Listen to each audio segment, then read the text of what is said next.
¿Qué tal? ¿Cómo están? Bienvenidos a esta edición. Comienza CNN Prime, la primera del mes de agosto, día jueves 1 del octavo mes del año. Vamos a revisar los temas más importantes del día. De inmediato, estos son nuestros titulares para hoy. Llegó al país el primer grupo del personal diplomático chileno que fue expulsado por Venezuela después de que la moneda no reconociera la reelección de Nicolás Maduro. El embajador Jaime Gazmuri, por su parte, arribará el sábado a suelo nacional. Será el último en volver. En tanto, la ministra del Interior, Carolina Toá, calificó como absurdas las declaraciones de Maduro, quien sostuvo que los detenidos en las protestas fueron entrenados en Chile y en Perú. Y en otro tema, 2 personas muertas y 2 desaparecidas ha dejado hasta el momento el sistema frontal que afecta a la zona centro y sobre todo al sur de nuestro país. Las regiones de la Araucanía y del Biobío son las que concentran las mayores consecuencias. Hay cortes de luz muy extensos, voladuras de techo e inundaciones también por el desborde de ríos. Las autoridades locales han decidido suspender ya las clases para mañana en estas 2 regiones y también en el norte, en Coquimbo.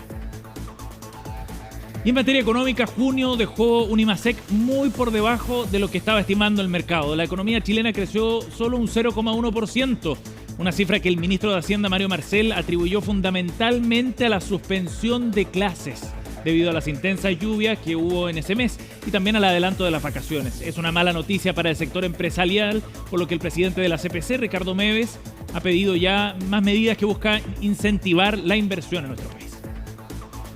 Y en materia internacional, el foco, por supuesto, puesto en Venezuela, y la líder de la oposición, María Corina Machado, confirmó que ya está en la clandestinidad y que teme por su vida después de las amenazas del gobierno.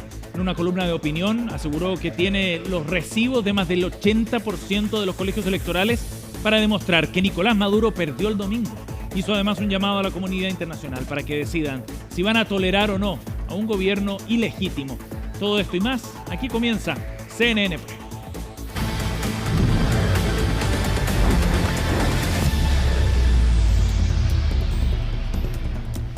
Bien, vamos de inmediato a uno de los coletazos que ha dejado también la elección en Venezuela, la política interna, la polémica que se ha generado en el oficialismo tras la candidatura oficializada de Alejandro Navarro como gobernador de la región del Biobío. El ex senador, ex candidato presidencial también, recordemos. Es conocido por su férrea defensa a Nicolás Maduro y antes a Hugo Chávez, lo que ha generado molestia también en parte del sector oficialista, en medio del criticado proceso electoral venezolano. Estefanía Bustamante nos cuenta. ¡Viva Chávez! ¡Viva Nicolás Maduro! ¡Viva la revolución bolivariana y de los pueblos de América Latina! Aunque para el ex senador Alejandro Navarro nunca fue un problema vociferar su cercanía con Venezuela, el apoyo manifiesto a Nicolás Maduro le pasó la cuenta. En medio del cuestionado proceso electoral, parte del oficialismo puso en duda el apoyo a su candidatura a gobernador en el Biobío. Autodefinirse como soldado de Maduro a mí me parece incompatible con los valores y principios del socialismo chileno. Y por lo tanto tomo absoluta y completa distancia de una aseveración, a mi entender, entera y totalmente descabellada. Una aseveración que se remonta a 2017 en una entrevista como candidato presidencial con Radio Oasis. Dijo que total y absolutamente acudiría como soldado si así Maduro se lo pidiera. Y desde entonces algunos lo recuerdan como el soldado de Maduro. Saludar al compañero presidente obrero Nicolás Maduro. Navarro nunca dijo que era el soldado de Maduro, eso lo inventó un medio de comunicación al que en el 2017 se le hizo presente. Esas son declaraciones de Maradona. En la medida que uno hace en base a caricaturas políticas, degrada el sistema completo. Pero no es la primera vez que el actual candidato de la Federación Regionalista Verde Social y el Partido Liberal protagoniza controversias en la política. ¿Qué necesidad tiene Piñera de financiar su campaña? Aparece como un candidato vulnerable. Entonces yo le quiero decir al candidato vulnerable, ahí tiene. 2 candidaturas presidenciales y fue la última cuando le lanzó monedas al entonces candidato de Chile Vamos, Sebastián Piñera.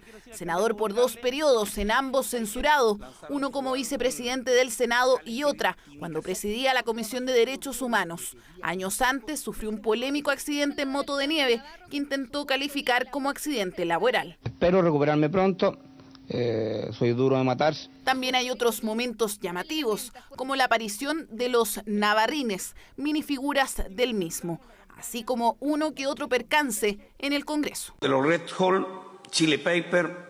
Ese es el candidato que el gobierno, el oficialismo, el presidente Boric está respaldando en Bío Bío. Una contradicción evidente. Críticas que no solo han venido del mundo político, sino que también de la propia ciudadanía. Fue en el caso, por ejemplo, de un foro donde fue encarado por una mujer venezolana. Váyanse a vivir a Venezuela también, se lo regalo, le dejo mi casa, pues, porque no sé, ni siquiera se puede meter. Él es candidato y será la comunidad del Biobío y los votantes de la región del Biobío los que determinen si es que le van a entregar o no su apoyo, y uno debe ser respetuoso respecto a las decisiones que la ciudadanía adopte. Creo que ahora ha cambiado su postura, lo ha hecho públicamente y los contextos también varían. No es parte de mi conglomerado. Navarro explicó en Diario Concepción que en Venezuela tiene que haber la mayor transparencia e incluso una auditoría internacional. De lo que cabe preocuparse es de la región y no contaminar los procesos regionales con temas de carácter internacional. Mientras no exista un rechazo claro por parte de Alejandro Navarro a la narcodictadura de Maduro, que hoy día viola derechos humanos en Venezuela y que además ha cometido fraude en esa elección, y así lo ha dicho la propia OEA, no voy a apoyar una candidatura. Cada partido tiene que gestionar las posiciones que tienen también sus congresistas, y creo que es necesario revisar el sistema de partidos porque así no funciona el sistema. Cada uno no puede tomar decisiones o salir a anunciar su posición. La posición de Alejandro Navarro es seguir con su candidatura a la gobernación en la región del Biobío como carta única del oficialismo, sector que lo respaldará, pese a la controversia interna por su apoyo a Venezuela. Y defender la revolución de los pueblos en América Latina. Bueno, y analicemos precisamente qué es lo que está ocurriendo en Venezuela con algunos antecedentes recientes muy importantes, entre ellas la declaración que ha dado María Corina Machado, quien aseguró temer por su vida y se declara en la clandestinidad. Vamos a conocer lo que está ocurriendo en ese país con la corresponsal de CNN, Osmari Hernández. Osmari, buenas noches, bienvenida a CNN Chile.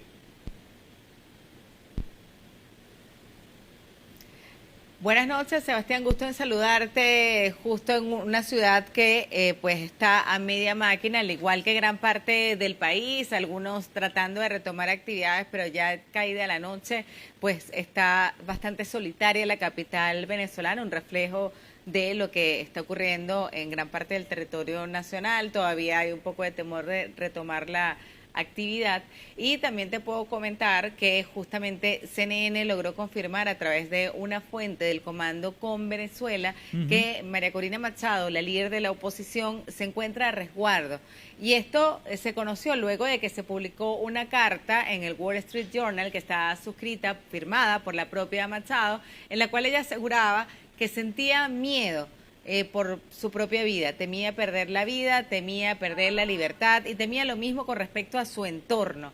De igual manera, ella asegura que incluso creía que mientras escribía esas líneas podía ser detenida, y esto luego de unas fuertes amenazas que fueron proferidas desde pues el primer mandatario nacional, Nicolás Maduro, pues quien fue el candidato proclamado ganador por el Consejo Nacional Electoral, el presidente de la Asamblea Nacional, Jorge Rodríguez, y también el diputado y vicepresidente del Partido Socialista Unido de Venezuela, el partido de gobierno, Diosdado Cabello. Claro. Aunque ninguno de los tres tiene competencia en materia de acción penal, amenazaron y aseguraron que tanto Machado como el candidato de la oposición, Edmundo González Urrutia, debían estar tras las rejas. Pero poco después, Machado apareció en un video a través de redes sociales en el cual hizo una convocatoria a sus seguidores a concentrarse en las principales ciudades del país a partir de las 10 de la mañana este sábado. Decía en el caso de Caracas que la convocatoria debía realizarse en una zona del este, una urbanización llamada Las Mercedes, en la avenida principal, para defender el voto, pues asegura que pueden probar, que tienen las herramientas para probar que el triunfo correspondía a Edmundo González Urrutia y no a Nicolás Maduro, como fue anunciado. Entre tanto, pues Maduro habla de medidas económicas, habla también de detenciones, hablaba de que hasta el momento se han practicado 1.200 detenciones y aseguraba que esperan practicar al menos 1.000 más. Osmari. Y que muchos de estos serán enviados a cárceles comunes, y decía ya el fiscal general de Venezuela que serán procesadas bajo las leyes contra el terrorismo. Es importante también destacar que efectivamente algunas personas que permanecían detenidas en una sede policial en el este de Caracas ya comenzaron a ser trasladadas este jueves hacia cárceles comunes y pues según denuncian los familiares, hasta el momento no han tenido acceso a defensa privada ni tampoco les han permitido que les lleguen los insumos en materia de alimentos y medicinas a través de sus familiares y abogados. Ajá. Osmari, ¿qué efecto crees tú que puede tener esta convocatoria que ha hecho Corina Machado, el hecho de que ella además ya tenga que ponerse a resguardo y como lo ha planteado en esta carta publicada el día de hoy? ¿Y cómo crees tú que eso puede ir impactando la evolución que tengan en las calles en distintos puntos de Venezuela? Fíjate, por una parte se está llevando a cabo la presión internacional, pero también pues para muchos es fundamental la presión interna y adicionalmente el presidente Nicolás Maduro llamó a sus seguidores a estar en las calles también el sábado para lo que ha denominado como la mamá de todas las marchas, para hablar de la magnitud que espera alcanzar entre sus seguidores para, según dijo, celebrar su triunfo que fue anunciado por el Consejo Nacional Electoral. Así que pues tenemos como escenario para el sábado tanto el gobierno como la oposición en las calles, cada uno adjudicándose la victoria en el proceso de elecciones que tuvo lugar el pasado domingo, así que pues las horas de tensión se extienden y adicionalmente para este viernes fueron citados los 10 candidatos de esta contienda política por parte del Tribunal Supremo de Justicia a comparecer para presentar pues sus alegatos frente a al Poder Judicial, luego de una solicitud que hizo el presidente Nicolás Maduro al introducir un recurso contencioso electoral para que se esclarezcan los resultados. El detalle es que el Poder Judicial está conformado en gran medida por ex concejales o miembros activos del Partido Socialista Unido de Venezuela y ha sido cuestionado como árbitro por parte de la oposición por considerar que tiene una marcada tendencia política en sus actuaciones procesales. Ese es un punto muy interesante, Osmari. Lo de mañana, esta citación, ¿qué puede significar desde ese punto de vista? Y sobre la concurrencia, además, de los 10 candidatos, ¿es posible que vaya Edmundo González? ¿Es posible que haya asistencia, digamos, de quien hoy día se proclama como ganador, además, en esta elección? Sí, bueno, fíjate, Nicolás Maduro ya reaccionó y aseguró que allí va a estar y que ya el pueblo sabe quiénes van a estar y quiénes no van a estar. Esto luego de que, pues, en medio de estas amenazas, tanto Edmundo González como María Corina Machado pues permanecen a resguardo y no han hecho apariciones públicas pues en medio del discurso encendido desde la esfera del poder. Así que de momento hemos hecho CNN ha consultado directamente al Comando con Venezuela, no hemos obtenido respuesta o confirmación alguna de si van a asistir, en este caso Edmundo González, que es el candidato en esta contienda política, que fue el candidato.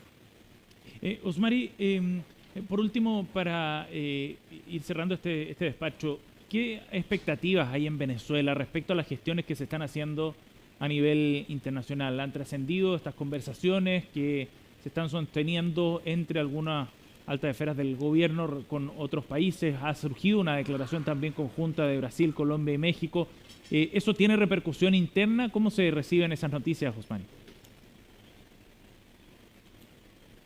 Sí, fíjate, es muy importante porque sobre todo conversábamos hoy con un analista político que pues refería que la paz de Venezuela pasa por una negociación y en esa materia los actores políticos han estado impulsando, entre ellos fundamentalmente Brasil, México y Colombia, para que las partes se sienten a conversar. Ya la oposición ha aclarado que los resultados no los va a negociar, pero pues sin duda estas negociaciones podrían permitir que pues los ganadores sean reconocidos, que los resultados puedan ser verificados y trazados. La trazabilidad de las actas también es muy importante, su validez, su veracidad, y de esta manera lograr un acuerdo político que permita la paz del país. Osmari Hernández desde Caracas ha estado con nosotros aquí en Osmari, gracias por tu despacho. Gracias, buenas noches. Nos vamos a otro tema. El gobierno ya desplegó un operativo preventivo para fortalecer el control fronterizo en el norte de nuestro país y así evitar eventuales ingresos irregulares. obviamente que la preocupación ha aumentado tras la crisis que se está viviendo en Venezuela después de las recientes elecciones presidenciales. Joaquín Castro nos cuenta más en la siguiente nota. La posible salida masiva de personas de Venezuela es algo que mantiene todas las alarmas encendidas en el Palacio de la Moneda. Y es que el gobierno está intentando actuar rápido ante una inminente segunda ola migratoria venezolana. Lo que puede pasar es que se incremente, ¿no? Y que alcance dimensiones mucho mayores, y para eso nos tenemos que preparar y tenemos que aprender también las lecciones, ¿no? El momento de peor migración irregular en Chile fue cuando estaban cerradas las fronteras. Esto como consecuencia de la compleja situación que se vive en ese país luego de las elecciones del fin de semana y que podría desencadenar un nuevo éxodo de personas, motivo por el cual el gobierno está tomando medidas. Afortunadamente esto está sucediendo en un momento en que había en curso medidas de refuerzo ya en camino, con más contingente, con compras importantes para tener más tecnología. Está en pleno proceso de licitación para construirse una ampliación del complejo fronterizo de Colchane, mucho mejor equipado va a quedar para el control. Entonces vamos a, al mismo tiempo, reforzar la frontera en lo que corresponde a nuestra responsabilidad, digamos, interna como Estado.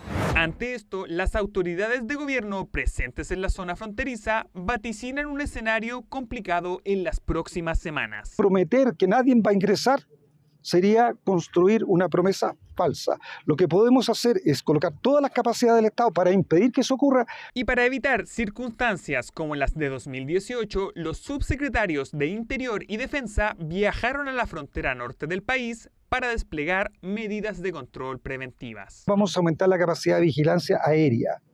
Hay dos cosas que están en curso. Uno, la compra de drones, y en segundo lugar se está comprando una nueva cámara para el avión vigía que Carabineros dispone aquí en la zona norte del país. El contingente militar ya aumentó un 78% desde la primera semana a la fecha.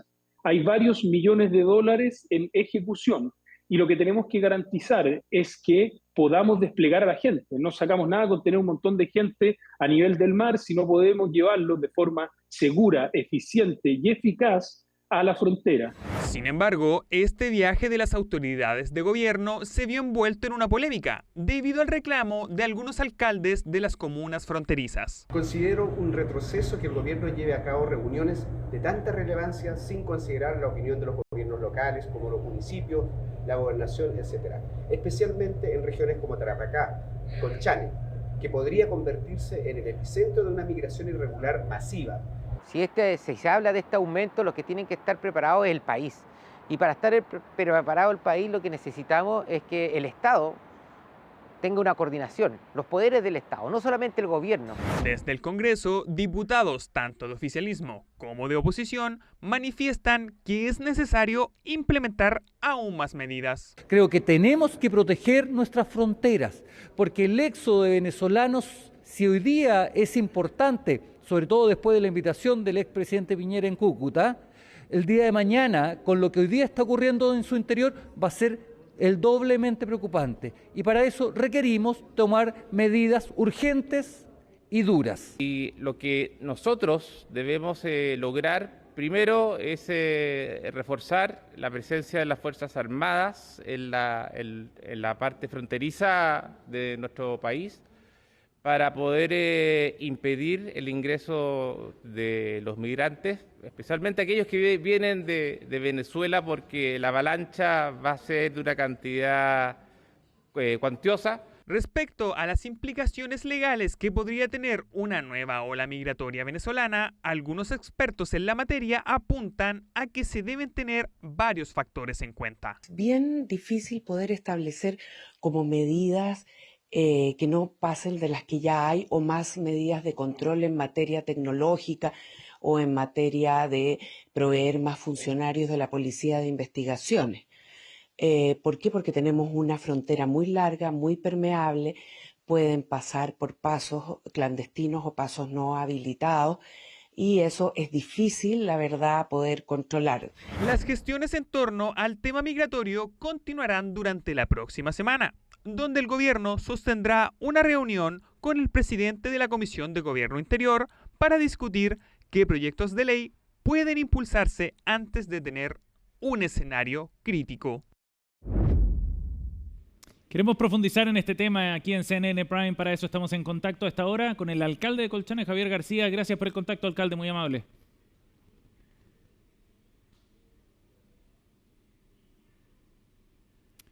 ¿Alcalde?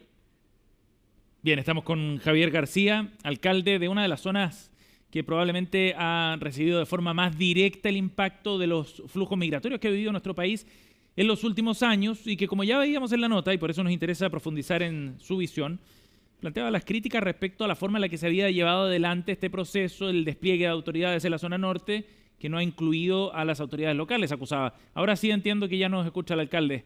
Bienvenido a CNN Prime, alcalde. ¿Perdón? Bienvenido a CNN Prime. Alcalde, ¿nos escucha bien? ¿Alcalde? Sí, estamos con algún problema de audio. Ya vamos a solucionar eso. Alcalde, ¿nos escucha bien? Sebastián Aguirre desde aquí del estudio.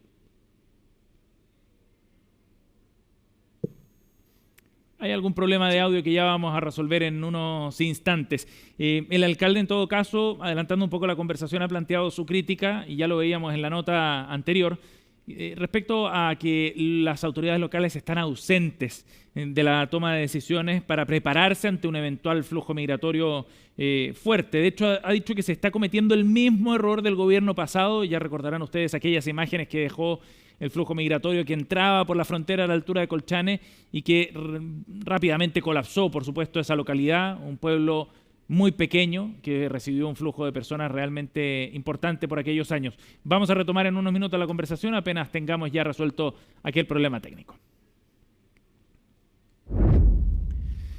Bueno, y en todo este contexto, una llamativa acusación lanzó Nicolás Maduro en contra de Chile y también de Perú. Incriminaba a ambos países de tener centros de entrenamiento, eso fue lo que dijo, para manifestantes que realizaron desmanes luego en las protestas contra los resultados de las elecciones del domingo. En tanto, este jueves llegó el primer avión con personal diplomático chileno tras la exigencia del régimen venezolano de retirar a esos funcionarios en un plazo de 72 horas. Valentina Nieto tiene la nota. Todos los que fueron capturados en los destrozos, todos vienen entrenados de Chile y Perú. Centros de entrenamiento en Chile y Perú. Fue la acusación que sin tapujos lanzó Nicolás Maduro. Llamativa tesis que para el mandatario parece ser la explicación a la ola de protestas y desmanes que se encendieron en Venezuela tras su cuestionada victoria en las elecciones del pasado domingo. Y regresaron, no son de Nueva Esparta, son de estados orientales, de Sucre y Anzoátegui. Y regresaron al país hace 15 días. Me parecen irrisorios y me parecen absolutamente ridículos, ¿no? Son provocaciones y como tal preferimos no responder. Dichos del presidente venezolano que nuestro país no pasaron inadvertidos. Aunque fue categórico, el canciller optó por no ahondar en la polémica. Fue la ministra del Interior la que elevó el tono. Queremos decir en primer lugar que son completamente absurdas. Chile es un país democrático. ¿Recuerdan otras declaraciones similares que uno ha escuchado en otros momentos?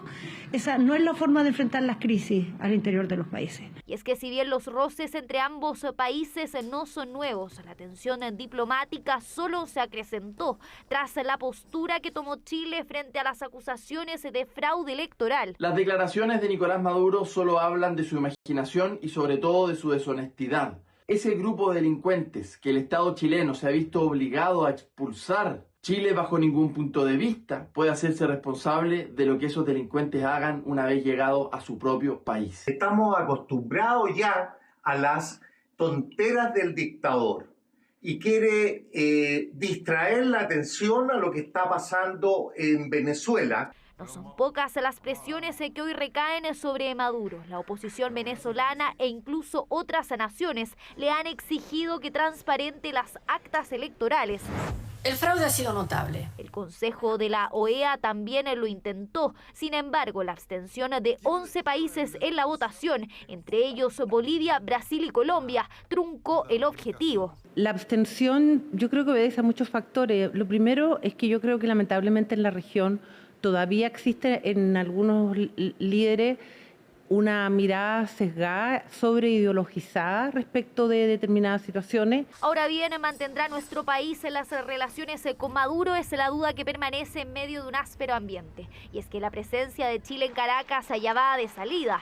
Respecto al cuerpo diplomático de chilenos que se encuentran allá en Venezuela, ¿cuándo viajan a Chile? De hecho, un primer grupo, el grupo más numeroso, está viajando ahora mismo.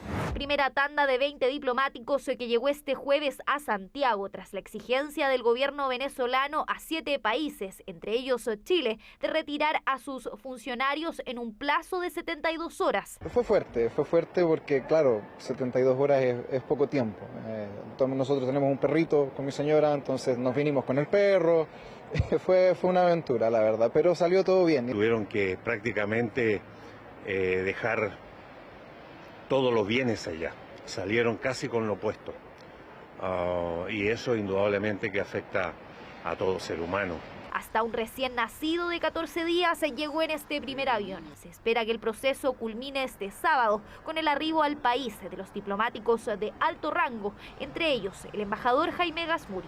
Nos quedan funcionarios contratados localmente que siguen trabajando en el consulado. Es que pese a todo, el esfuerzo del gobierno está en mantener lo más normalizado posible los servicios consulares, tanto para chilenos en Venezuela como para la comunidad venezolana en Chile. Estamos tratando de garantizar servicios mínimos consulares a través del personal local que va a permanecer en Caracas. Y nosotros esperamos que algo similar próximamente se pueda hacer aquí en Chile para la comunidad venezolana. O por último, que se haga lo que en otros países se hace, que se genera a través de un tercer país la posibilidad de que asuma este tipo de servicio. Tensión diplomática que crece no solo entre Caracas y Santiago, también en instancias internacionales.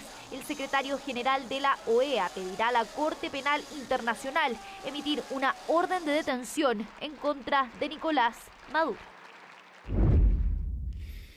Bien, vamos a recuperar la conexión a esta hora con el alcalde de Colchane. Javier García está con nosotros. La tercera es la vencida, alcalde. ¿Ahora sí? Sí, muy buenas noches. Buenas noches, muchas gracias por su tiempo, la paciencia, porque queríamos conversar con usted para tener otra mirada respecto a lo que está ocurriendo en el norte. Gracias por este contacto. Alcalde, se ha desarrollado este despliegue ya de autoridades allá en el norte y usted ha planteado una crítica bien clara respecto a la ausencia de autoridades locales, entre ellos usted, de la toma de decisiones respecto a lo que ahí está ocurriendo y a cómo se prepara el norte grande para enfrentar una eventual ola migratoria. Primero me gustaría saber si finalmente hasta esta hora alguna autoridad de gobierno tuvo contacto con usted y cómo interpreta la señal también. Bueno, una vez más lamentamos y consideramos un retroceso esta actitud del gobierno en términos de no considerar a las autoridades locales en reuniones tan importantes, sobre todo en esta semana donde sabemos que puede ingresar una gran cantidad de migrantes venezolanos por nuestra comuna. Hoy, lamentablemente, nuestra población se encuentra preocupada debido a que el flujo migratorio no ha cesado y, lamentablemente, con la situación política y social venezolana, esperamos o se puede esperar que esto aumente considerablemente. Y las medidas, lamentablemente, que se han tomado hasta la fecha no han sido eficaces, como por ejemplo la militarización de la frontera, la instalación de diferentes casetas de control, la tecnología que se ha implementado lamentablemente no han sido suficientes. Por tanto, es necesario y urgente hoy día que el Estado, el Gobierno y también el Congreso implementen medidas mucho más eficaces, mucho más fuertes, como por ejemplo mejorar o dotar de mayor facultad al Ejército, mejorar, por ejemplo, la reconducción o hacer efectiva la reconducción que hoy día no opera con Bolivia. Lamentablemente no conocemos diálogos o no conocemos los avances que la Cancillería ha dicho que ha realizado con su par boliviano. Alcalde, ¿a qué se refiere con medidas más fuertes y más duras también? Por ejemplo, cuando dice que hay que entregarle más atribuciones a los militares, ¿a qué apunta? Hoy día, lamentablemente, el Ejército, más allá de registrar sus equipajes, no puede detener a las personas.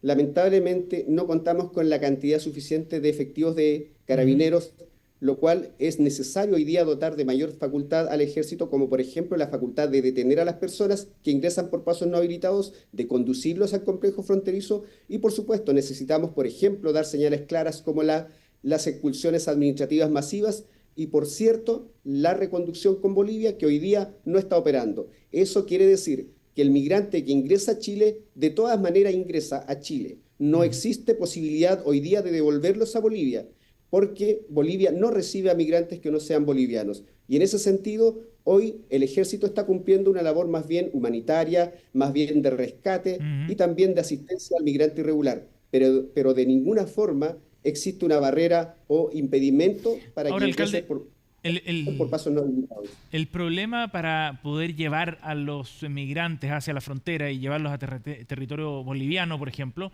es que se requiere efectivamente la venia de un gobierno que hasta ahora no lo ha permitido, el gobierno boliviano me refiero. Y por otro lado, las expulsiones administrativas, también eventualmente llevarlos a sus países de origen, también pasa por una venia del país al que se envíe en avión, por ejemplo, a esas personas. Y ya sabemos la situación diplomática que estamos viviendo con Venezuela. ¿De qué otra forma se podría resolver eso cuando se necesita la voluntad de un otro para poder llevar a estas personas a otro lugar, a otro país eventualmente?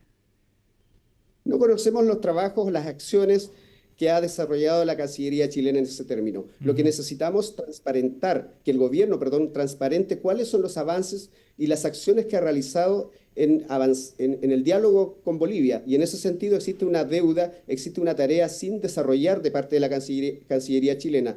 Sabemos que Bolivia con Chile no mantiene relaciones diplomáticas, pero tenemos varias situaciones que compartimos, por ejemplo, las relaciones comerciales. Y puede ser una base fundamental para iniciar un diálogo y así también comprometer a Bolivia y presionar a Bolivia para que este país deje de ser un país de tránsito para la migración irregular. Asimismo, hoy día sabemos que grupos criminales operan en Bolivia hacia Chile. También requiere, por ejemplo, del fortalecimiento de las fiscalías de ambos países. Ajá. Ahora, el subsecretario de Interior, alcalde, ha dicho explícitamente que la promesa de que aquí no va a entrar nadie más es algo que no se puede cumplir, sencillamente, ¿no? Que es irreal. ¿Cuál debería ser el objetivo que se debe plantear entonces el gobierno frente a esta eventual ola migratoria? ¿Cuál cree usted que debería ser el objetivo concreto y específico si es que eventualmente van a terminar entrando igual? Bueno, medidas efectivas, señales claras, por ejemplo, las expulsiones administrativas, mejorar o hacer efectiva la reconducción, que hoy día es necesaria. Eso funciona, por ejemplo, en la frontera Perú-chilena, donde los migrantes que ingresan por Arica son devueltos a Perú. En el caso de Bolivia, lamentablemente no lo podemos hacer, por tanto, siguen ingresando migrantes irregulares. Recordemos que el domingo, en solo 2 horas de control, se pudo detectar 150 migrantes ingresando por pasos no habilitados por nuestra comuna. Sumado a 24 horas y a 30 días, por cierto que la totalidad es una suma que nos preocupa a todos los tarapaqueños. Por supuesto. Alcalde, la ministra del Interior también decía que se estaban destinando recursos para generar mayor dotación, con mayor cantidad de vehículos, para preparar de mejor manera, con tecnología, a las Fuerzas Armadas también en este trabajo de vigilancia de la frontera, que está en proceso también, hay una licitación en curso para poder ampliar el centro fronterizo de Colchane, en fin, hay varias medidas. ¿Cómo evalúa usted esos anuncios que ha hecho la ministra hoy? Son medidas insuficientes que, por cierto, ya existen. Existe tecnología de punta, existen cámaras nocturnas, existen drones, existen vehículos, existe una alta dotación del personal del ejército, existe hoy día mejor habitabilidad del ejército y en eso el gobierno ha hecho bastante inversión. Existe un proyecto que va a mejorar, ampliar el complejo fronterizo de Colchane. Sin embargo, todo ello ha sido ineficaz, porque el ejército hoy día no tiene las facultades, por ejemplo, para detener o impedir a que ingresen por pasos no habilitados migrantes sin documentación alguna. Y por otro lado, al no existir o al no operar la reconducción, lamentablemente el ejército sigue siendo un personal o cumple la labor parecida a lo que podría realizar la Cruz Roja u otro organismo de ayuda humanitaria. Y en ese sentido, todas esas medidas que ha anunciado la ministra ya están en nuestra comuna y que, por cierto, es aumentar simplemente lo mismo. Alcalde, hasta ahora estos flujos migratorios que han seguido entrando, ¿qué ocurre con ellos cuando llegan a Colchane? ¿Se quedan ahí? ¿Se mueven a otros puntos? Es una frontera grande también la del norte, pero Colchane había recibido mayores flujos. Por eso le pregunto si es que ha habido algún cambio desde el punto de vista del comportamiento de quienes intentan ingresar de manera irregular a nuestro país. solamente ha habido modificación de la forma como ingresan hoy día los migrantes, es decir, se ha desplazado a sectores más alejados del complejo fronterizo de Colchane. Un ejemplo claro, el día domingo se controló en 2 horas a 10 vehículos y se pudo detectar 150 migrantes irregulares que fueron conducidos al complejo fronterizo de Colchane. Una vez registrados sus identidades, a algunos que poseían, por cierto, alguna identificación, estos son dejados en libertad y ellos ingresan por sus medios o caminando hacia sus destinos, que es Iquique principalmente, Alto Hospicio o Santiago. Significa que hoy día el migrante que ingresa al país ingresa de todas formas. No existe posibilidad de impedir o que se devuelvan a Bolivia. Alcalde, entendiendo entonces que esos flujos siguen y que es difícil además frenar esos flujos en la medida en que no haya una respuesta de parte del gobierno de Bolivia, por ejemplo, o del gobierno venezolano, cuando se depende de otros. Vuelvo a preguntarle respecto a qué es lo que se puede hacer con las personas que ya están en territorio chileno, porque usted plantea que es necesario, por ejemplo, dotar a las Fuerzas Armadas de las atribuciones para que puedan detener a estas personas eventualmente. Pero la pregunta es, ¿y luego qué? ¿Qué pasa con la detención de esas personas cuando ya están en territorio chileno? Bueno, tiene que operar las expulsiones administrativas, cuestión que no hemos visto a la fecha, y por otro lado existe una pasividad de parte de la Cancillería chilena en términos de no transparentar las gestiones que supuestamente ha realizado con Bolivia, y no solamente con Bolivia, también con Perú, porque Perú también sirve hoy día de tránsito, y en ese sentido existe una actitud poco activa de parte de la Cancillería, y necesitamos mayor transparencia, por supuesto, mayor actividad respecto del diálogo que se puede lograr con Bolivia, porque hay cuestiones que a ambos gobiernos importan. ¿Cuál es su sospecha respecto a el rol de Bolivia en todo este flujo migratorio? ¿Usted cree que efectivamente Bolivia puede tener interés en desarrollar algún tipo de colaboración con nuestro país en esta materia? Bolivia va a tener interés siempre y cuando se afecten los intereses propios de ese país. De lo contrario, no va a ceder o no va a colaborar en este sentido. Por eso que es importante que el gobierno transparente y avance en el diálogo con Bolivia. No hemos conocido a la fecha conversaciones, no hemos conocido diálogos ni avance en ese sentido. Por tanto, mi llamado nuevamente es a que la Cancillería juegue un rol importante en esta materia. Bueno, si Bolivia no tiene hoy día incentivos para frenar esos flujos migratorios y evitar que lleguen hasta la frontera con Chile, ¿cuál puede ser el camino? ¿Cuál cree usted que debería ser la posición o la exigencia de parte de Chile, o bien un ofrecimiento eventualmente para que Bolivia sí pueda cumplir ese rol de freno, digamos, a esos flujos? Existen bastantes métodos de presión hacia Bolivia. Nosotros tenemos una relación comercial fluida con ese país. El 75% de la mercadería que ingresa por zona franca pasa por Colchane hacia Bolivia. Existe tráfico diario de camiones de carga desde Iquique hacia Oruro. Por tanto, existe un interés de Bolivia en lo económico que, por cierto, significaría una base para iniciar un diálogo que puede llevarnos a que Bolivia pueda colaborar de alguna forma. ¿Usted cree que, por ejemplo, que se deberían suspender algunos envíos a Bolivia, cortar algún tipo de comunicación? Porque también aquí hay tratados de por medio entre ambos países. Existen tratados, pero también existen principios internacionales básicos. Cuestión que Bolivia no ha cumplido, por ejemplo, labores humanitarias.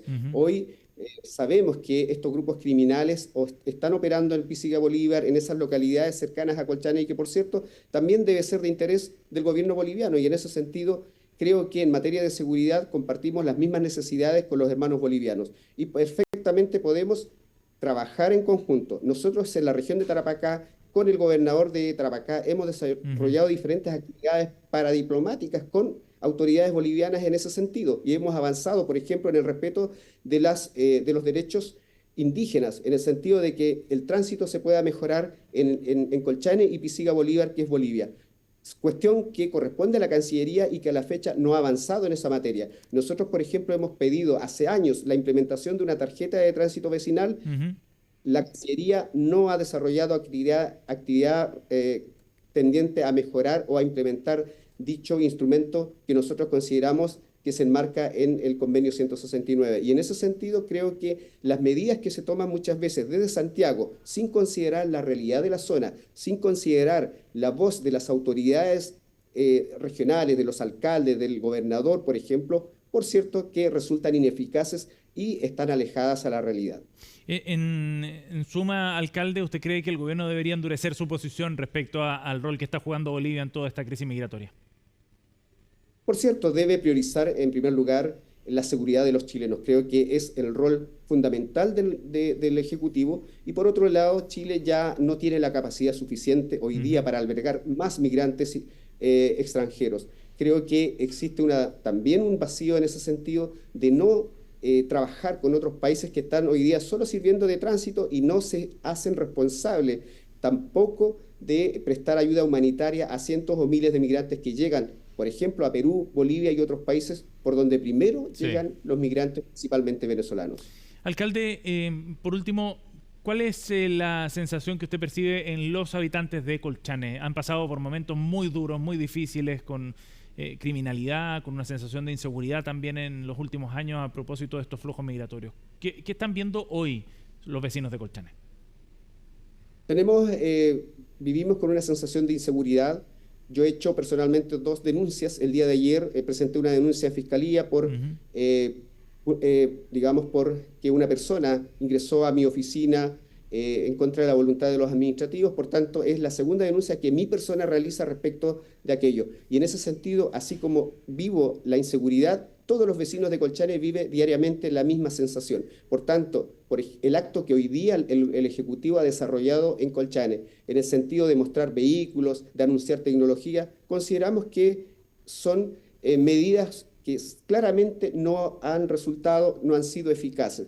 Por ello que es importante hoy día que se tome esta medida con seriedad, con responsabilidad, también incluyendo a todos los poderes del Estado, al Congreso, por ejemplo, en mejorar nuestra legislación migratoria y tener una posición mucho más clara, mucho más dura, privilegiando en primer lugar la seguridad de nuestros compatriotas. En ese sentido, la posibilidad de que este tema se aborde regionalmente en coordinación con los otros países de Sudamérica, fundamentalmente, que se han visto afectados por estos flujos migratorios. Una de las opciones que han planteado expertos tiene que ver con fijar ciertas cuotas, por ejemplo. Y ante la posibilidad de que salga un flujo migratorio importante desde Venezuela, que cada país se comprometa con recibir a determinada cantidad de personas, por ejemplo. ¿Qué le parece a usted esa idea? Por supuesto que es una idea que puede contribuir a mejorar, digamos, a disminuir la carga que esto trae a nuestro país. Sin embargo, viendo en estos años cómo ha desarrollado esa labor la Cancillería, por cierto que tenemos pocas esperanzas de que esto se concrete en la práctica. Bien, alcalde García, gracias por conversar con nosotros esta noche aquí en CNN Prime. Muy buenas noches. Gracias. Bien, vamos a cambiar completamente de tema y nos vamos a la noticia económica del día. Decepcionante, ese fue el calificativo que más se escuchó al analizar el nulo IMASEC de junio. La economía apenas creció un 0,1%, en una cifra que está muy por debajo de lo que estaba esperando el mercado. En la siguiente nota, Natalia Muñoz nos cuenta de los factores que incidieron en el resultado. No había muy buenas noticias para comenzar el mes. Es por el nulo y decepcionante crecimiento económico que marcó el índice mensual de actividad económica de junio, solo 1,0% en su variación a 12 meses, muy lejos de las expectativas del mercado, pero no sorprendió al Ejecutivo. Está en línea con lo que eran nuestras expectativas para este mes. En primer lugar, la suspensión de clases en una parte importante del país durante 2 días por los temporales y por otro lado el adelanto de las vacaciones de invierno.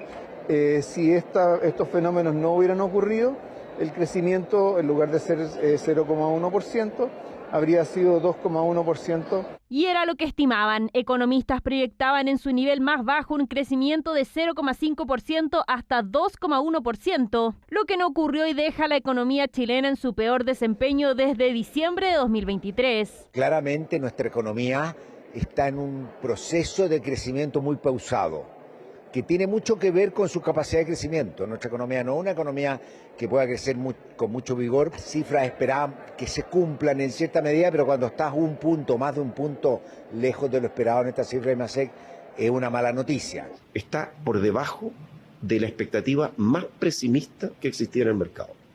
O sea, esto es nuevo. Yo nunca he sido partidario de sobrereaccionar por un dato puntual, pero sí decir que me parece que es un nuevo llamado de atención. Esta economía en el primer semestre no está creciendo al 2%.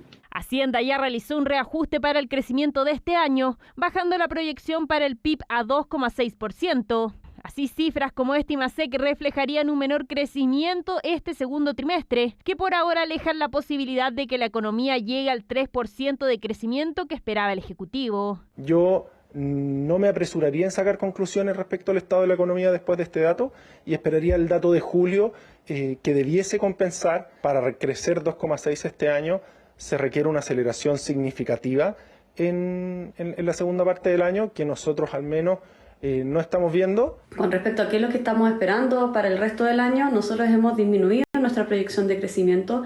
Antes estábamos en un 2,6% de crecimiento para este año y ahora la hemos disminuido a un 2,3%. Y este dato simplemente refuerza esa visión. Nosotros proyectamos que con la cifra actual, en las condiciones económicas y los precios del cobre, eventualmente se podría crecer en el año, terminar creciendo cerca de 2,4%, 2,3% sería una cifra razonable. El mercado también baja las expectativas de crecimiento, influido por la baja inversión. Implica tener que reforzar los mecanismos para acelerar el crecimiento económico. Esta es una foto de un mes.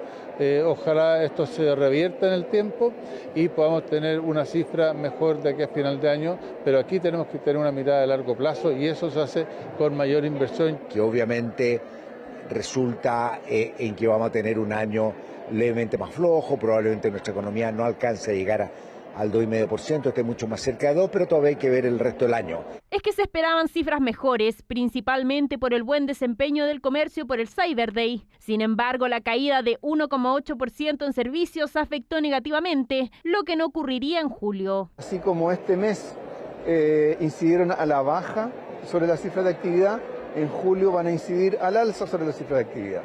Así que probablemente podemos esperar un IMASEC de julio bastante más positivo. Un factor que podría restar algo de dinamismo es que el Banco Central no bajó la tasa esta semana, por lo que el impulso monetario no será tan fuerte como muchos esperaban.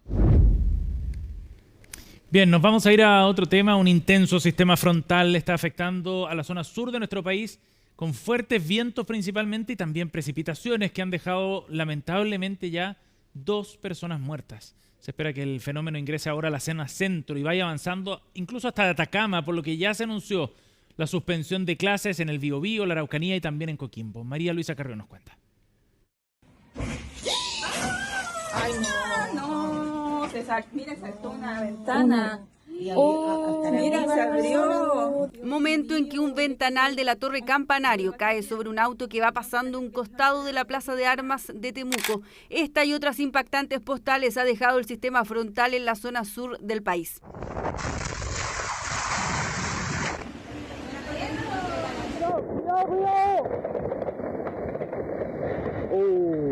Es que no ha dado tregua y hay sectores que llevan un acumulado de precipitaciones de más de 160 milímetros, pero lo que más preocupa es el viento. Los daños particularmente se han generado por la velocidad del viento, con rachas de hasta 100 kilómetros por hora, particularmente por caída de árboles, destrucción de techumbre en algunas viviendas. Se ha visto, ¿verdad?, muchas imágenes respecto de elementos que pueden ser arrastrados por el viento, caídas de árboles, etcétera. Tratar de justamente evitar transitar por sectores donde pueda haberse afectado por la caída de elementos. Lo más intenso se ha vivido desde el Maule hacia el sur. Se espera que en esa zona el sistema frontal vaya declinando con el pasar de las horas. Estamos en una situación bastante crítica, con mucha infraestructura pública afectada, cortes de carretera, afectación en los establecimientos ocasionales. Situación crítica que al menos hasta el mediodía de este jueves contabilizaba lamentablemente 2 personas fallecidas. Una persona el día de ayer en la comuna de Lago Ranco, producto de un accidente vehicular por la caída de un árbol, y hace pocos momentos nos informaron del fallecimiento de una persona producto del volcamiento de una embarcación menor en el lago Rupanco, en la comuna de Puerto Octay, región de Los Lagos. A esto se suman 2 personas desaparecidas. El sistema frontal avanzará ahora hasta la zona central, pasando por la región de O'Higgins e ingresando a la metropolitana por la provincia de Melipilla, donde se hicieron diversas labores preventivas. Participamos de un COGRID provincial donde estuvieron presentes instituciones públicas y también empresas eléctricas y sanitarias. En esta oportunidad las mismas se pudieron comprometer con cuadrillas de emergencias para llegar oportunamente a cualquier llamado. Estamos esperando del orden entre los 30 a los 50 milímetros en el centro de la región metropolitana y hasta los 60 milímetros en la cordillera de la costa, esto es Melipilla, Curacaví, y en el sector oriente. Ahí se podrían acumular también en torno a los 60 milímetros. Eso en cuanto a las lluvias, las comunas de la región se preparan también para recibir al viento, aunque en menor medida que en el sur del país. En el centro de la capital podrían llegar a los 30 kilómetros por hora y en el sector oriente a 50. Por eso, en Peñalolén también se han desarrollado labores preventivas. El viento es un factor no menor cuando hay un aviso de alerta temprana y en este caso con la lluvia. Desde la municipalidad, el departamento de Aseo y Ornato se prepara con podas preventivas. 32 son los puntos críticos que tiene la comuna, 5 de ellos quebradas. Los vecinos también se prepararon. Limpié las canales, aseguré el techo, limpié el patio, todo listo. ¿Está tiquitaca? Sí. Ahora si nieva, no sé. ¿Viento sí dicen que podría haber? Yo amarré el techo con alambre. Trataré de no salir porque lo mejor es estar en casita cuidándose. Las personas mayores no deberíamos andar afuera, a no ser que sea algo muy importante. Vamos al supermercado porque ya mañana, si es que llueve mucho, no podemos. ¿Por estar encerrados? Obvio, porque somos ya viejitos. Y en la costa está vigente un aviso de marejadas anormales en la zona centro y sur del país. A la altura de la ola, que se espera que pudiese llegar a superar los 5 metros de altura, y además que viene con mucha potencia, mucha energía, que podría eventualmente generar sobrepaso y algún tipo de daño en lo que es la infraestructura del borde costero. Vamos a tener una fuerte pluviometría que se estima entre 30 y 50 milímetros de agua y también fuertes ráfagas de viento entre 40 y 60 kilómetros por hora. Otra consecuencia de los fuertes vientos fue que al menos 600.000 clientes vieron afectado su suministro eléctrico, principalmente en las regiones del Biobío y la Araucanía. Las redes han sido no solamente colapsadas por elementos que vuelan con el viento, sino que también infraestructura caída, hay caída de árboles en las líneas y el retiro. Eso varía de caso a caso. Sistema frontal que se acerca ahora a la zona centro, pero con una menor intensidad, dicen los expertos, que la registrada en la zona sur, donde dejó estas impactantes imágenes. Vamos a otro tema del ámbito político. Una broma sobre el uso de ChatGPT del presidente Gabriel Boric no hizo más que agudizar la difícil y tensa relación que el gobierno ha tenido con la UDI en las últimas semanas, sobre todo.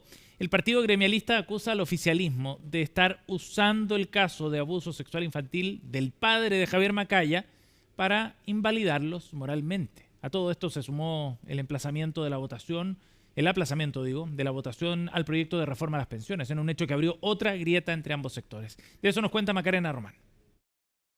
Presidente de la República, Gabriel Boric Font. Saliéndose del libreto y en el marco de la inauguración del Congreso Jóvenes Futuro 2024, el presidente Gabriel Boric dejó en evidencia la molestia que mantiene con la UDI. Hoy día le estaba preguntando a ChatGPT sobre unas cuestiones que tengo que hacer en la pega. ¿Qué hacer con la UDI? No me dio la respuesta adecuada. Yo pregunté al revés. Dicen que entre broma y broma la verdad se asoma. Es que no han sido jornadas de buena relación entre el gobierno y el partido liderado ahora por Guillermo Ramírez. No, yo dije al presidente que el ChatGPT quería cosas de sentido común que hay que escuchar. Que abandone su obsesión con la UDI y medite por qué las chilenas y chilenos se están haciendo la pregunta: ¿qué hacemos con este presidente? La tensión llegó tras las declaraciones del senador Javier Macaya, quien defendió a su padre culpable de abuso sexual infantil. Desde la UDI aseguraron que el gobierno está haciendo una invalidación moral y relacionando el caso con el partido. Y de un nivel de carerrajismo que no tenía precedente. La UDI no ha sido capaz de señalar nunca la posición que tienen respecto a los hechos graves que desarrolló el senador Macaya, senador de la República, presidente de la UDI. Es que ha sido un tema que desde Chile Vamos han intentado devolverlo a lo judicial y sacarlo por completo del ámbito político. ¿Siente que la ha perjudicado también el caso Macaya? ¿Ha podido conversar con el senador? Creo que hoy día el principal tema que tiene a todos los chilenos complicados es lo de Venezuela. Pero no respondió en mi pregunta. No la voy a responder porque ya se la respondía. Y lo que tampoco tendrá respuesta ahora, al menos, es la reunión que había solicitado la UDI con el presidente Gabriel Boric. La idea en el partido era conversar tras los cambios de directiva y mantener el carácter dialogante en temas de interés público. Finalmente, la tienda canceló la conversación. Como partido no vamos a aceptar que se nos trate como personas moralmente incapaces de participar en el debate público. Y vamos a seguir haciendo lo que hemos hecho hasta ahora. Yo creo que la actitud que está adoptando la UDI, no solamente con sus cuñas, sino que con los proyectos de ley en particular, me parece miserable. Miserable porque no atiende a las principales preocupaciones que tiene la ciudadanía. Claro, porque otro conflicto que mantiene el gobierno con la UDI es por el aplazamiento de la votación en general de la reforma de pensiones. La Comisión de Trabajo, donde está la iniciativa, es justamente presidida por el senador Juan Antonio Coloma. Ayer con el senador Coloma estábamos peleando, que no quería poner en votación la reforma de pensiones, pero sin embargo hoy día estamos juntos en la misma mesa. La Moneda buscaba que el proyecto se votara este miércoles, luego que el gobierno presentara un documento marco para la discusión en particular. Todo con la intención de avanzar en una iniciativa que fue presentada en noviembre del 2022. Cuando sea un buen acuerdo, si yo creo que cuando sea un buen acuerdo, o sea antes mejor. Si no hay un buen acuerdo, será en su momento. Pero usted estará de acuerdo conmigo que lo peor que más daño que le hace a un país es cuando no hay un buen acuerdo. Estamos optimistas al respecto, creemos que es una propuesta que recoge los aspectos medulares que se han presentado. Se han buscado tantas excusas para no votar la reforma previsional que lo que digo no lo diga, puede después ser usado como una excusa más, así que me atengo, digamos, al trabajo en el que estoy. Trabajo que continuará con miras al 7 de agosto, fecha en que se votaría en general la reforma de pensiones en la Comisión de Trabajo del Senado. Eso mientras la tensión entre el gobierno y uno de los partidos más relevantes de la oposición está, todo indica, lejos de desaparecer. A través de un comunicado y un posterior punto de prensa en el Congreso Nacional, el Partido de la Gente informó que resolvieron retirar su respaldo al candidato a alcalde por Recoleta, Felipe Cruz, quien durante la jornada del miércoles fue formalizado por la agresión en contra de la secretaria general de RN, Andrea Valladares. Colomba Ejols nos cuenta más.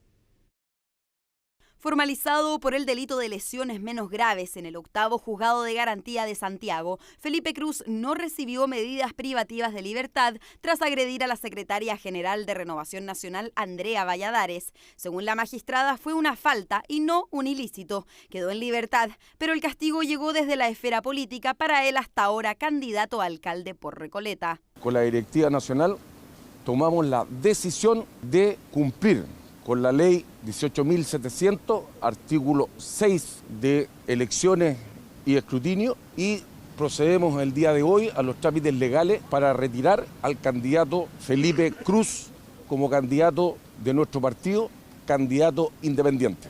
Una decisión que se comunicó tras un encuentro que el Partido de la Gente sostuvo con el candidato independiente tras culminar su formalización, donde el aspirante al sillón edilicio de Recoleta presentó sus descargos y versión de los hechos, los que no terminaron por convencer a la directiva para continuar brindándole apoyo para los comicios de octubre. Que nos señaló es que en ningún momento agredió a nadie, habló de un montaje para tratar de sacarlo de la carrera por la comuna de Recoleta. Sin embargo, nuestro argumento fue claro en señalar que no toleramos la falta de respeto y no tenía nada que ir a hacer a una sede de otro partido. Al cual se le vio ingresar el día martes de esta semana, exigiendo hablar con la directiva tras haber enviado una carta a la militancia de su expartido acusando una operación política que solo busca borrar del mapa a toda la disidencia de Renovación. Todo tras un error en la inscripción de concejales para competir en la comuna de Recoleta y por no haber apoyado su candidatura para alcalde. Se agradece el gesto del PDG de bajar al candidato Cruz. Creo que un candidato así no podía llegar al sillón alcaldicio. Y bueno, es lamentable por los vecinos de Recoleta, es lamentable porque van a seguir viviendo en esta mala administración tal como lo han hecho en estos últimos 12 años. Era lo que había que hacer. La verdad es que todas las mujeres en Chile Vamos hemos reaccionado con mucha molestia. Andrea Valladares es una persona muy querida, muy respetada, y nadie le puede levantar ni la voz ni la mano a una mujer. Así que era lo que tenía que hacer ese partido. De otra manera, nosotros hubiéramos estado durante toda la elección señalando que ese partido tenía como candidatos a agresores de mujeres.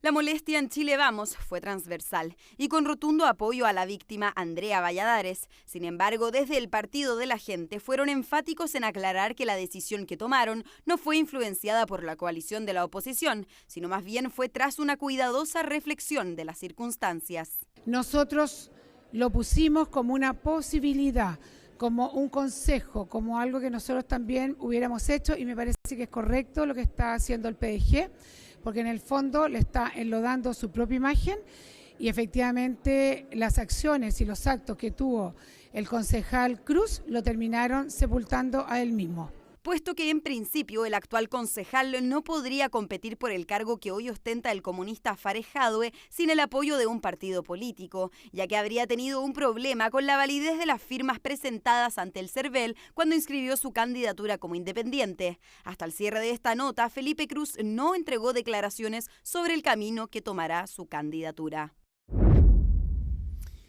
Atención a todos aquellos apoderados que deben postular a sus hijos a un establecimiento público o subvencionado, porque este viernes parte el proceso de admisión escolar para el año 2025. Uno que, dicen las autoridades, tendrá cerca de 14.000 cupos nuevos. ¿Cuáles son las fechas clave que vienen y las recomendaciones también que han entregado ya las autoridades? María Luisa Carro nos cuenta.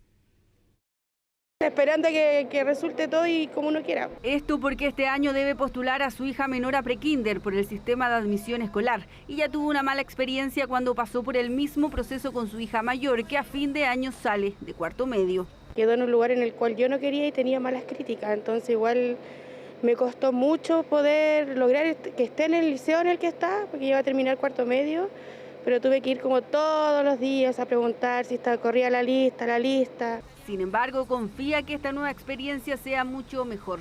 El viernes comienza un nuevo proceso de postulación al sistema de admisión. ¿Cuáles son las fechas claves que usted no puede olvidar? Entre el 2 y el 30 de agosto será el periodo principal de postulación. Los resultados se entregarán entre el 17 y el 23 de octubre y el 4 y 5 de noviembre los de la lista de espera. En la vitrina hay 7.800 establecimientos aproximadamente que participan. Seleccionar al menos 6 establecimientos, como mencionan en los niveles de prekinder, kinder, primero básico, primero medio. Es muy importante que amplíen el radar de búsqueda. Yo sé que muchas veces la familia quiere solo un colegio, pero la vitrina le permite comparar ese colegio que tanto le gusta también con otros. Para así postular a al menos 6 establecimientos. La página le indicará, por ejemplo, si el colegio que usted desea tiene una alta demanda. En cifras del Ministerio de Educación, este tipo de escuelas puede llegar a tener 1.000 postulaciones para 3 vacantes. De allí que esta realidad sea motivo de preocupación. Esperamos que este año el Ministerio de Educación gestione de manera eficiente, que ningún niño vuelva a quedar sin cupo el próximo 2025. Como lo visto este marzo, al inicio del año escolar, que 3.000 niños estaban sin colegio. Segundo, estamos como Escuelas Abiertas impulsando un nuevo proyecto de ley, Escuelas para Todos, que vendría a facilitar la creación de nuevos colegios particulares subvencionados. Hay 2 aprendizajes y medidas que debieron haberse tomado, una que sabemos que no se ha tomado y otra que sí. La que no se ha tomado es haber dado más flexibilidad a los colegios particulares subvencionados, que son por lejos los más preferidos, de ampliar sus cupos. La segunda tarea que al parecer se ha avanzado más es con el sistema Anótate en la lista, que es la última parte del proceso en el cual el Ministerio ha anunciado cambios. Desde la autoridad educativa señalan que desde 2022 a la fecha se han creado unos 22.000 nuevos cupos y a todos los estudiantes se les ha ofrecido una alternativa. Para este nuevo periodo, indican desde el Ministerio, son 14.000 las nuevas plazas. Agregan además que se trabaja en zonas saturadas, aquellas que tienen más demanda que oferta, como en Alto Hospicio, Antofagasta y la zona norte de la capital. Muchas veces se ocupan términos, por ejemplo, que no reflejan efectivamente lo que el sistema es. Este es un sistema que es transparente, es equitativo, no es efectivamente al azar. Lo que hace es que es un algoritmo que asigna de la forma matemáticamente más precisa la mejor combinación que permite que la mayor cantidad de familias queden en su primera prioridad. Así se indica que en el proceso anterior el 49% de los estudiantes quedaron en su primera preferencia y poco más del 12% en su segunda. Con todo, las opiniones siguen divididas en torno al sistema de admisión. Es complicado, porque debiéramos volver al sistema que teníamos antes, donde cada padre podría escoger el colegio donde el niño podía estudiar. Yo tengo muchas compañeras que tienen a su hijo hasta el día de hoy en colegios, pero no en los que ellos eligieron. Por lo tanto, se da como por perdido el año. Va a ser la fila a las 8 de la mañana, como se hacía antes. Todo ese tiempo que tienen que pedir permiso en el trabajo, se lo ahorró. De verdad es bien expedito y es bien rápido los resultados. Unos últimos tips. Tómese el tiempo necesario para analizar su postulación, porque no por hacerlo primero tiene preferencia. Puede modificarla las veces que quiera dentro del periodo establecido y si desea cambiar al estudiante de colegio, hacerlo solo a uno donde realmente lo quiera matricular, porque de ser asignado, se liberará la vacante en el colegio de origen, esto acepte o rechace el resultado. Vamos a revisar información internacional. La editora del área, Alicia Contreras, con nosotros. Bienvenida, Alicia. Muchas gracias, Seba. Vamos a partir en Venezuela porque tenemos la última declaración de María Corina Machado, quien dice que teme por su vida y que ya está en la clandestinidad. Ella publica una columna de opinión en el Wall Street Journal, donde dice que entonces teme por su vida y reitera que la oposición ganó las elecciones del pasado domingo. Ahí tenemos esta declaración y dice: escribo esto desde la clandestinidad, temiendo por mi vida, mi libertad y la de mis compatriotas de la dictadura liderada por Nicolás Maduro. Maduro no ganó las elecciones presidenciales venezolanas del domingo, perdió de forma aplastante frente a Edmundo González, 67-30%. Sé que esto es cierto porque puedo demostrarlo, y en esto se refiere a que tienen el 80% de las actas electorales entonces que confirman este resultado. Continúa diciendo que tras esta farsa estallaron protestas espontáneas, especialmente en sectores pobres de Caracas y otras ciudades. Maduro respondió con una represión brutal. Las fuerzas de seguridad del Estado han matado al menos a 20 venezolanos, encarcelado a más de 1.000 y forzado 11 desapariciones.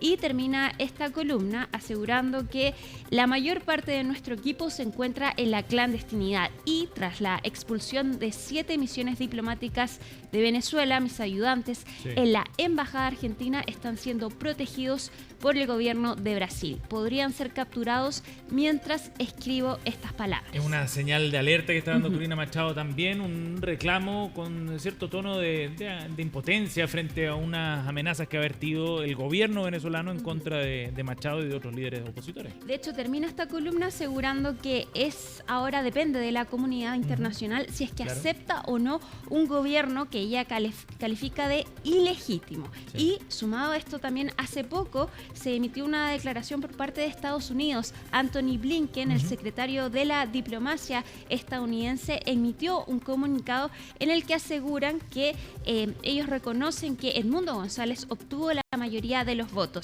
Ahí vemos su tuit y dice: los datos electorales demuestran contundentemente la voluntad del pueblo venezolano, que el candidato opositor democrático Edmundo González obtuvo la mayoría de los votos en las elecciones del domingo. Los venezolanos han votado y sus votos deben contar. Y ya en esta declaración más extensa asegura entonces que deben ayudar a un proceso de transición en Venezuela. Ahora, lo llamativo es que Estados Unidos asegura aquí en este tuit que Edmundo González es el ganador. En otras declaraciones de otros países se ha planteado que es necesario contar con las actas, que haya transparencia efectivamente con los votos y con lo que ocurrió el domingo, más que endosarle el apoyo directamente a Edmundo González necesariamente, salvo Perú. Exacto, y es por esto que, Perú rompió relaciones con Venezuela. Además, es por esto que es llamativo esta declaración, porque entonces reconoce la victoria de Edmundo González y que hay que entonces avanzar en esta transición. Ahora, más allá de esto, no se avanza porque, claro, Nicolás Maduro no publica las actas electorales y mañana entonces están convocados los 10 candidatos al Tribunal Supremo de Justicia porque él también interpuso un recurso de amparo por esta situación. Han pasado 48 horas, ya deberían haberse publicado las actas electorales, pero ellos acusan que sufrieron un hackeo a su sistema electoral. Sí. Ahora, de todas maneras, en el contacto anterior con Osmar Hernández, daba con un punto que es fundamental para entender lo que puede ocurrir mañana con esta convocatoria. De todas maneras, este es un organismo que está controlado también por figuras chavistas, digamos, ¿no? Exacto, de hecho todavía la oposición no dice si es que va a acudir o no. María Corina Machado dijo que ella estaba temiendo por su vida, no habló de Edmundo González, entonces no sabemos qué va a pasar mañana a las 2 de la tarde. Otro punto importante es lo que señalaba María Corina Machado respecto de las embajadas. Y esto es porque hay 6 personas opositores que trabajaron con María Corina Machado que estaban asilados en la embajada de Argentina, embajada que fue expulsada el equipo diplomático. Hoy entonces Brasil anunció que se va a hacer cargo de esta embajada. De hecho, izaron la bandera de Brasil en esta residencia del embajador en Caracas, y esto llama la atención porque si bien Brasil también va a asumir el control de la embajada de Perú, que también entonces fueron expulsados del personal diplomático, es llamativo que Brasil, con Lula da Silva, un presidente de izquierda, colabore con un presidente de ultraderecha, Milei, que de hecho nunca se han reunido desde que Milei asumió. De todas maneras, Milei lo agradecía públicamente a través de las redes sociales y valoraba como los lazos históricos entre ambos países. Bien llamativo en todo caso, pero quizás también una señal del rol que está jugando Brasil en todo este conflicto también, ¿no? También. De Aparece hecho, como un interlocutor válido, Alicia, interlocutor válido para Venezuela, de alguna forma. Exacto. Tenemos las declaraciones del vocero de la Casa Rosada respecto de este tema. Nunca hubo, ni hay, ni habrá seguramente ningún conflicto diplomático con Brasil, independientemente de los episodios a los que haces referencia. Con respecto a Venezuela, que es parte de este agradecimiento, ¿no? Que Brasil va a proteger los intereses de Argentina allí en Venezuela, en términos, por supuesto, de lo que ocurre en la embajada.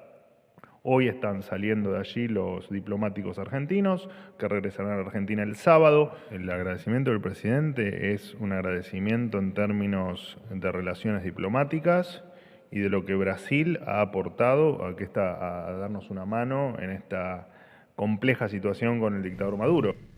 A esto se suma también la salida del personal diplomático chileno que ya llegó hoy día al país. Y otro tema importante que ha marcado la jornada es en Medio Oriente, porque ayer revisábamos este ataque al líder político de Hamas que ocurrió en Irán. Del cual se acusa que Israel estuvo detrás. Israel todavía no asume la autoridad de este ataque, pero todo apunta a que ellos estuvieron detrás de esto. Y también hoy se conoció que mataron también al líder militar de Hamas en un ataque que ellos reconocieron que fue en julio pasado, pero hoy día confirman entonces que este líder murió y que era uno de los líderes intelectuales detrás del ataque del pasado 7 de octubre. Ahora, esto sigue entonces poniendo en tensión la región de Medio Oriente respecto de si es una posibilidad que escale el conflicto en la zona. El ataque de ayer ocurrió en Irán. Irán ha prometido venganza. Ya sabemos lo que ocurrió la última vez que prometieron venganza, que lanzaron más de 300 proyectiles a Israel un día sábado. Entonces hay que ver qué va a pasar ahí, pero entonces Israel sigue avanzando en este conflicto. ¿Y se han registrado ya algún tipo de represalia o todavía no? Hoy día se informó que cayeron algunos proyectiles desde el Líbano hasta Israel. En el Líbano está Hezbollah, este grupo militar del cual también mataron a un líder hace poco en Beirut. Tenemos todo el informe con José Tomás Arriagada.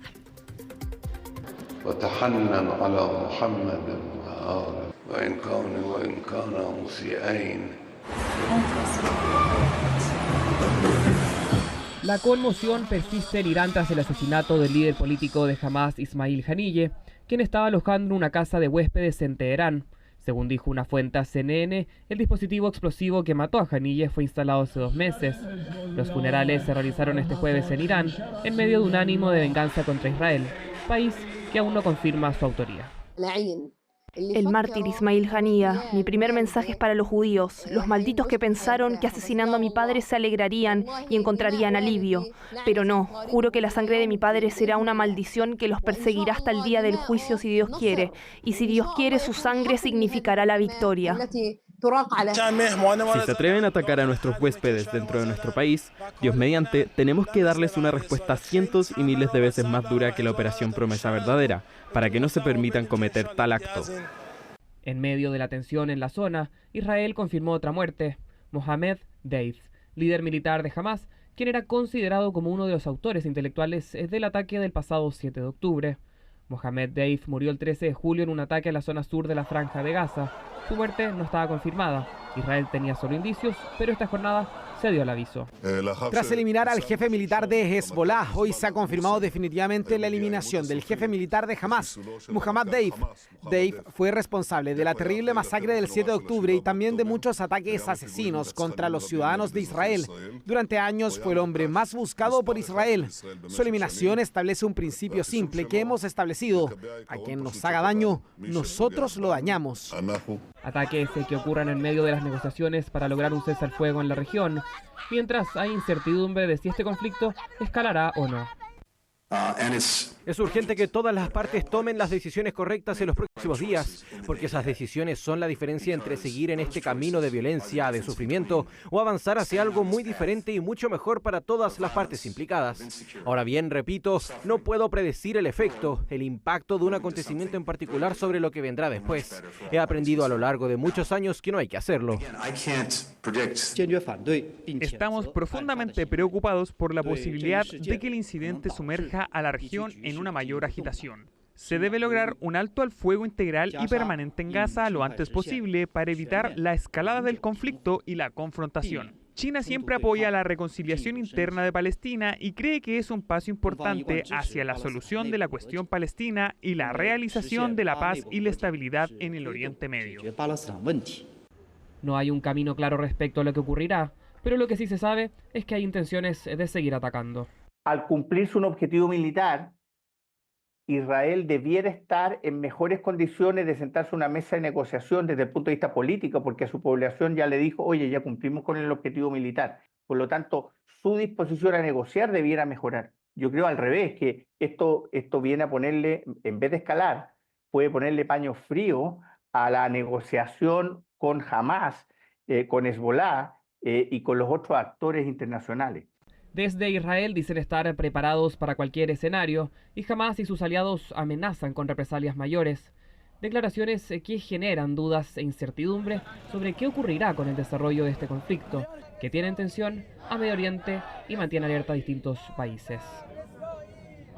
Temor entonces porque escala este conflicto en la zona y también cómo va a afectar a las negociaciones de un alto al fuego entre Hamas e Israel, que ya llevan semanas y todavía no logran un posible acuerdo que permita entonces un alto al fuego en la zona y traer de regreso a los rehenes israelíes en Gaza. Claro, que es lo que está pendiente aún. Gracias, Alicia. Buenas noches. Buenas noches. Nos vamos a ir a una pausa al regreso. Noticias del deporte, lo más importante del día de los Juegos Olímpicos. Buenas noticias también para los hinchas de Colo-Colo, Nicolás Cabarga.